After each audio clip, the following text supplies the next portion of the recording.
a festa e ele visita o homem que estava ali há 38 anos esperando o movimento das águas. Editando nesse texto, que ele é bastante conhecido, glória a Deus, Jesus faz uma pergunta que todo mundo quer. Eu pergunto assim: qual de vocês aqui, vocês querem ser, perguntar assim para o público-alvo de pessoas que ainda não aceitou a Cristo: você quer ser curado? Você quer ser curado? Você quer ser salvo? Você quer ser salvo?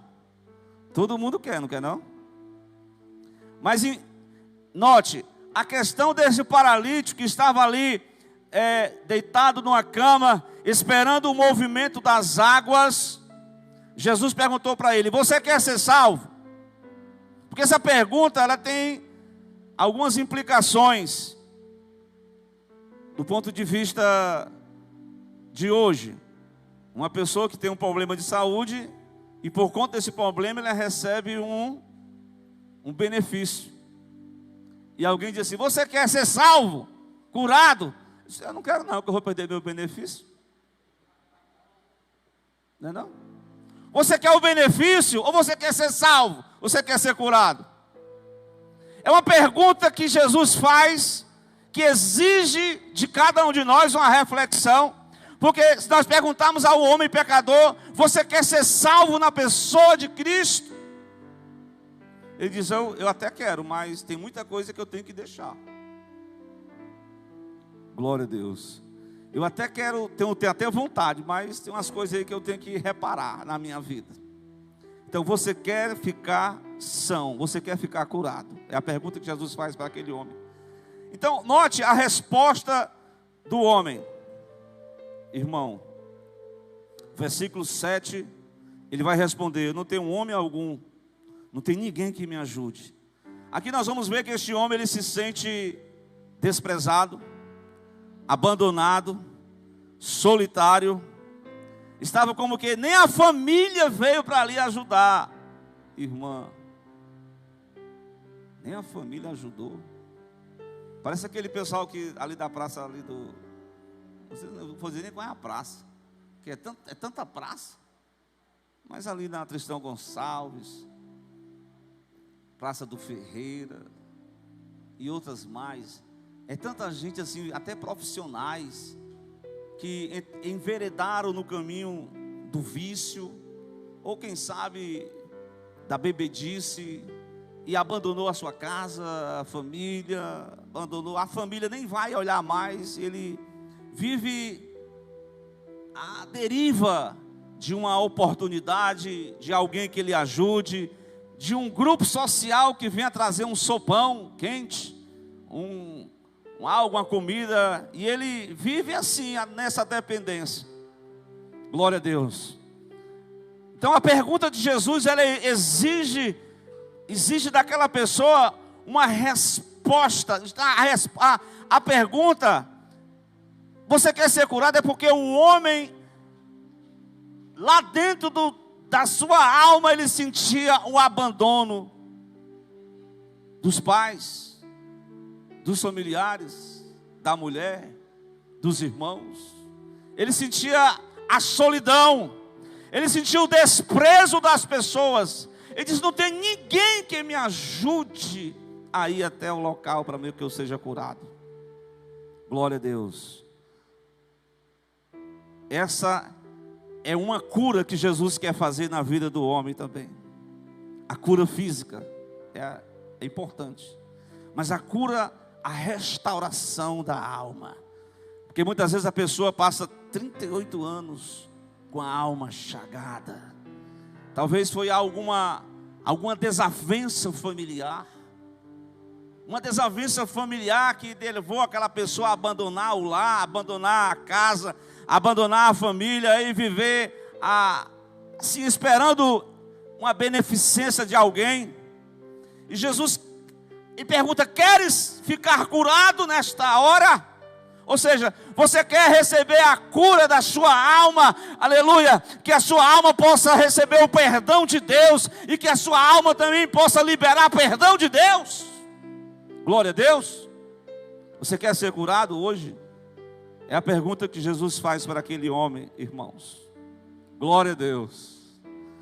Uma pergunta tão simples e até lógico, mas ele questiona, porque o homem sempre questiona as palavras de Deus. Quem era aquele judeu que de repente chegou no lugar chamado Betesda, chamado Casa de Misericórdia, e perguntou para aquele homem: você quer ser curado? Aí ele coloca as objeções: mas não tem ninguém que me ajude. Eu estou aqui arrasado, eu estou aqui abandonado, eu estou aqui decepcionado, eu estou aqui maltratado, e ninguém me coloca dentro das águas, eu não vou ficar aqui a vida toda. Mas eis que este homem que apareceu para aquele cidadão não era um simples homem, irmão. O evangelista João vai dizer que ele é o verbo de Deus. A Bíblia diz lá em todas as coisas foram feitas por meio dele, tudo se criou através da sua palavra. Glória a Deus. O verbo divino que se fez carne. E agora ele pergunta, na verdade ele não mais pergunta, ele escuta, porque Jesus ele gosta de fazer isso com a gente, viu? E é bom a gente conversar com Jesus.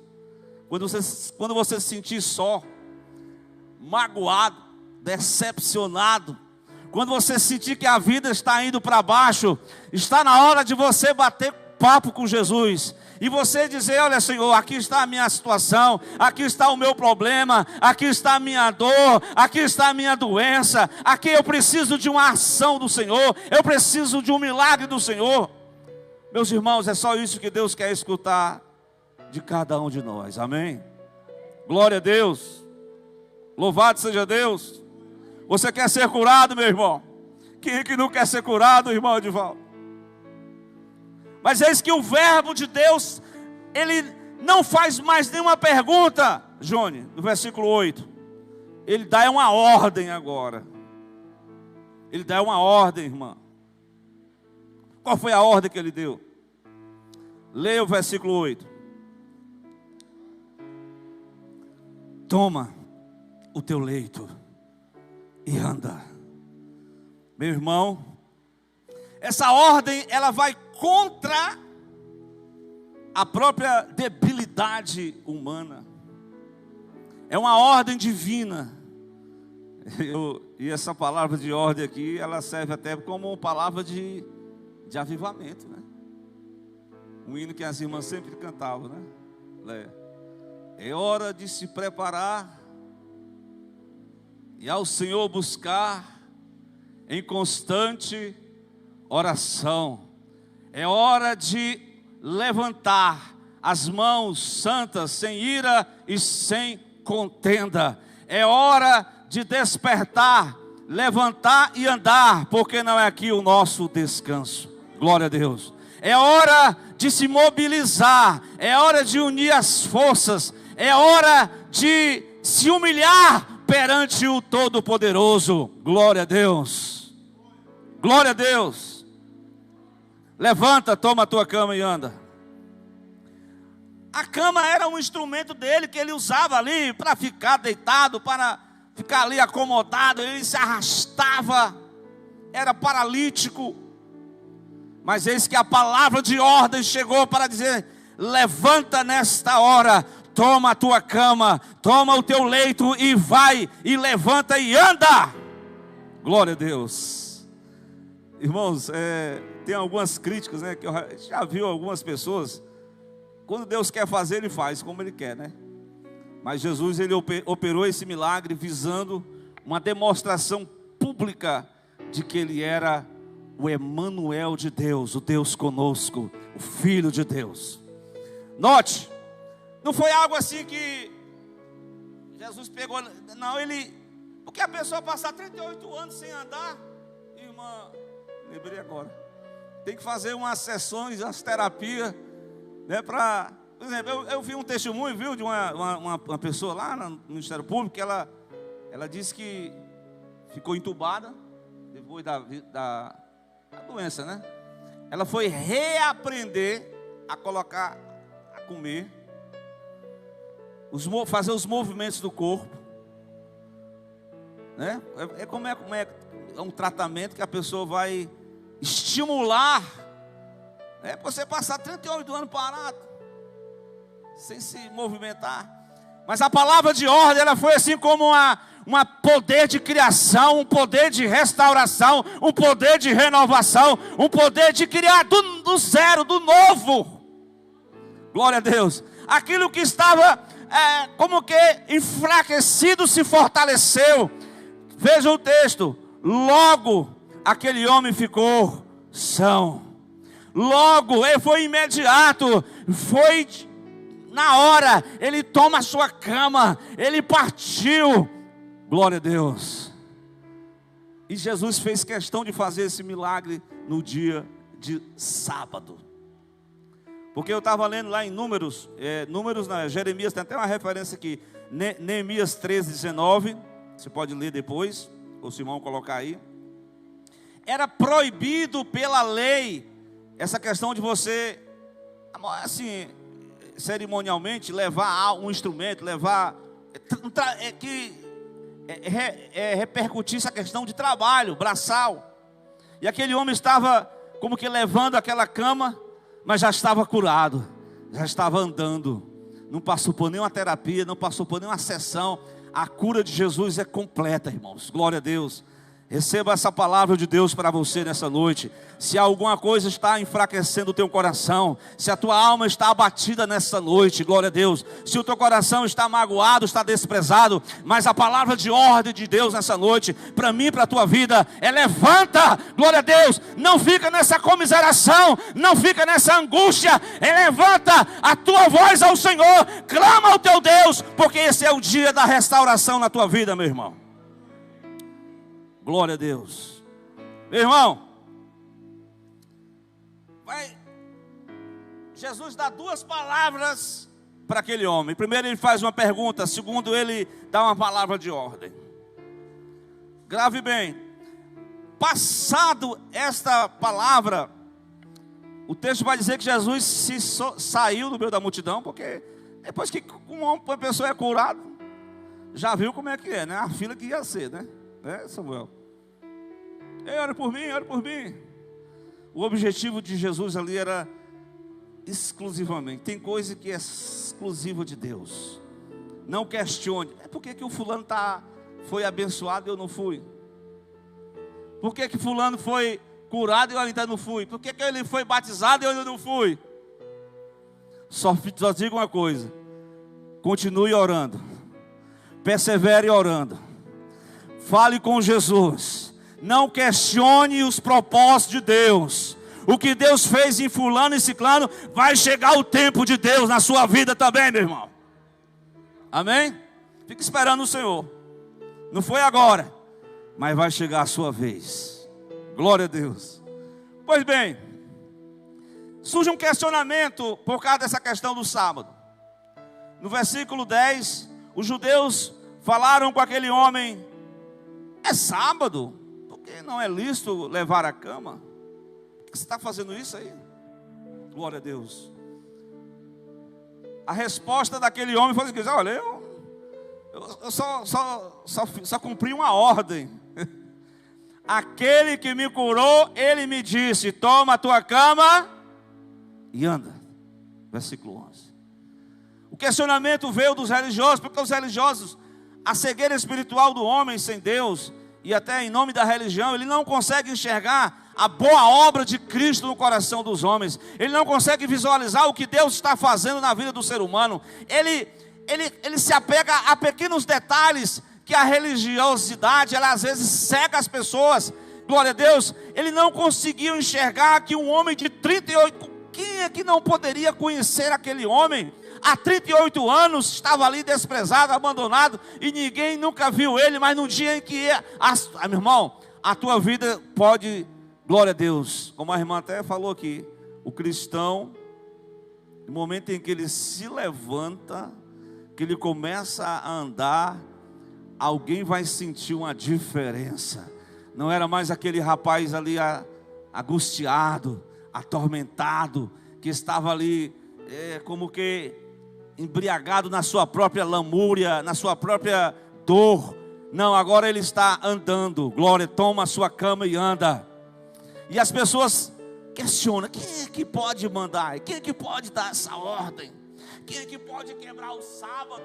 Quem é que pode quebrar a lei cerimonial? Glória a Deus. Quem é que pode quebrar as leis cerimoniais? Quem é que pode fazer isso? Glória a Deus. Quem é este homem que dá essa ordem, que manda esse homem trabalhar em pleno sábado? Glória a Deus. O homem não... Interessante, né? Porque muitas pessoas recebem milagre de Deus, cura divina, porta de emprego, algo material. Até o irmão pregou aqui no último domingo, né? Domingo de janeiro, né? Que 10 homens receberam a cura da lepra. E por incrível, só um era samaritano, ainda voltou para agradecer. E ele recebeu o milagre espiritual. E agora que esse homem não sabia quem era Jesus.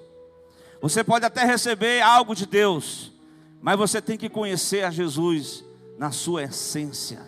Glória a Deus. Você pode conhecer, você pode receber algo de Deus, uma bênção de Deus, mas é preciso, porque eu não sei quem é. Ele não sabia quem era aquele Cristo que havia se retirado em razão da multidão. Glória a Deus. A multidão havia se aproximado ali e Jesus teve que se retirar rapidamente. E com essa palavra eu quero dizer, meus irmãos, que Jesus ele procura aquele cidadão. Ele vai ao encontro dele. Ele procura ele lá no meio da... Interessante é que agora ele já estava no templo. Versículo de número 14. O homem já estava... Interessante, ele não podia entrar no templo. Como o paralítico, ele se arrastando, não podia entrar. Mas agora ele tem o privilégio de adentrar no templo. Ele tem o privilégio de ir para a casa de Deus em adoração. Ele tem o privilégio de ter a oportunidade. Irmãos, louve a Deus pela sua saúde. Glória a Deus, louve a Deus pela estabilidade da sua vida. Louve a Deus pelo fôlego de vida. Louve a Deus por aquilo que Deus tem te proporcionado. Louve ao Senhor por estar na casa de Deus, orando, glorificando ao Senhor, adorando com os hinos, ouvindo a palavra de Deus. Levanta-te e anda. Não é momento de ficarmos acomodados. É hora de marchar, é hora de avançar, é hora de crescer, é hora de sair do comodismo. Glória a Deus. Meus irmãos, Jesus vai se encontrar com aquele homem no templo. A primeira palavra é uma pergunta. A segunda é uma ordem. Mas a terceira está no versículo 14, Fred. A terceira é uma palavra de advertência. Receba a palavra de Deus nesta noite para a sua vida. Para quem foi abençoado, para quem foi curado, para quem foi tratado, para quem foi alcançado, Jesus chega para ele e diz: está bom agora? Está bem? Está curado? Está curado agora? Estou na bênção. Isso é uma palavra de advertência para você. Qual era? Não peques mais. Não se dá a entender aqui pelo texto que aquele homem não nasce paralítico. Alguma coisa aconteceu na vida dele. Não quer dizer que a pessoa que... Toda doença é porque a pessoa pecou. Não é isso. Mas tem situações em que a pessoa é consequência. Não estou aqui pregando a teologia de Bildade, Zofar e Elifaz, né? Os amigos de Jó, porque disseram que todo o sofrimento dele era decorrente de um pecado. Não, mas nesse caso aqui foi, especificamente... Jesus vai direto ao encontro dele e diz: não peques mais, para que não te suceda alguma coisa pior. Irmãos, qual é a coisa pior na vida do que passar 38 anos prostrado? Tem alguma coisa pior do que isso? A morte. A morte eterna. Tem uma coisa mais pior do que a morte eterna? Porque nesse discurso que Jesus propõe aqui, ele vai mostrar as obras que Deus faz em favor do ser humano. E uma delas, você pode ler no capítulo 5, versículo 29, precisamente. Jesus vai dizer assim, ó: os que fizerem o bem da ressurreição sairão para a ressurreição da vida. E os que fizerem o mal? Vai sair para onde? A ressurreição da condenação. Aí a pessoa vai pensar assim: rapaz, eu já estou aqui pobre, doente, estou acamado, 38 anos. Tem coisa pior do que isso? Tem. É passar a eternidade sem Deus, na condenação eterna. Essa é a pior coisa que pode acontecer ao ser humano. Mas Jesus não veio condenar, Jesus não veio, pelo contrário, Ele veio, foi livrar-nos da condenação do pecado e da morte. Glória a Deus. Essa é a grande obra que Ele faz em favor do homem. Então, dito isso, o homem agora que recebeu essa palavra é de advertência, irmãos. Palavra de advertência, tem pessoas que não gostam muito, né? Mas é uma palavra boa, irmão. As advertências são... Vou falar aqui um contexto aqui do trânsito, né? Eu estava olhando hoje aqui, eu saindo aqui dessa Carlos Joaçaba, indo ali direto, né? Tem uma placa de advertência com uma curva de quase 90 graus. A pessoa totalmente embriagada, não vê o aviso, vem com o carro em alta velocidade e entra numa curva daquela, é fatal. A advertência serve para avisar você que você não pode seguir a sua maneira, do seu jeito, da sua forma. A advertência de Jesus nesta noite é para dizer assim: olha, você já foi abençoado, você ouviu a palavra, você já sabe o que é a verdade de Deus. Não brinques com Deus, não brinques com a verdade, não trate Deus com desdém. Deus, Ele é amor. Deus é amor. Mas a Bíblia diz que o Pai delegou ao Filho todo o juízo de Deus. Está escrito nesse capítulo 5, irmãos. O Pai delegou ao Filho o juízo sobre toda a humanidade. Versículo 27 exatamente. Deu-lhe o poder de exercer o juízo, porque Ele é o Filho do homem. Ou seja, Cristo estava com o amor, com a misericórdia, estava para restaurar o pecador. A palavra de Deus, a última palavra de Deus é juízo, mas a palavra era de advertência. Olha, tu já foi curado, tu já foi abençoado, cuida da tua vida, não vai entrar pelo mesmo caminho que você entrou lá no passado, não. Isso trouxe uma consequência nesta vida, mas continuar no pecado, mesmo depois que ouviu a verdade de Deus, você pode ter consequências terríveis na eternidade. E a advertência de Jesus é para que o homem e a mulher pudessem entender que a advertência é para que ele se sinalizasse, ele pudesse acreditar e se direcionar ao caminho da verdade. Amém? Glória a Deus. Eu quero concluir dizendo que depois que o homem foi abençoado, ouviu a palavra de advertência, ele sai anunciando aos judeus quem era que tinha dado a palavra de ordem. Era Jesus. Foi Jesus que me curou. A primeira coisa que a pessoa recebe Jesus, ela tem a liberdade de falar do seu amor. Irmão, se você começa a ficar com vergonha, a se calar, é o momento da gente se despertar e falar do amor de Deus. Falar para alguma pessoa, falar para o vizinho. Glória a Deus, não é, Léa? Dá um folheto para alguém. Olha, Jesus cura, liberta o homem. Por mais vil pecador que ele seja, ele tem a palavra de salvação para o perdido pecador. Mas então, essa palavra gerou uma polêmica entre os religiosos e Jesus. Os religiosos não mais questionavam o homem que tinha sido curado. Agora ele questiona Cristo. Por causa desta palavra, os judeus perseguiram a Jesus, versículo 16. E procuravam o quê?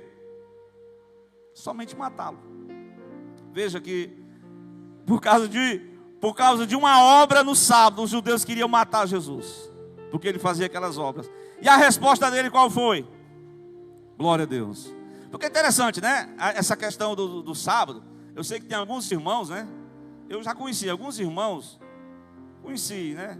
Que eles eram da Assembleia de Deus, por algum momento eles se enturmaram, se agarraram com aquela doutrina do sabatismo, né? E eles se enveredaram por esse caminho, né? Pastor, e aí a gente não tem que guardar o sábado? Bem, os judeus, o sacerdote, ele quebrava o sábado, porque ele tinha que fazer o trabalho dele, religioso.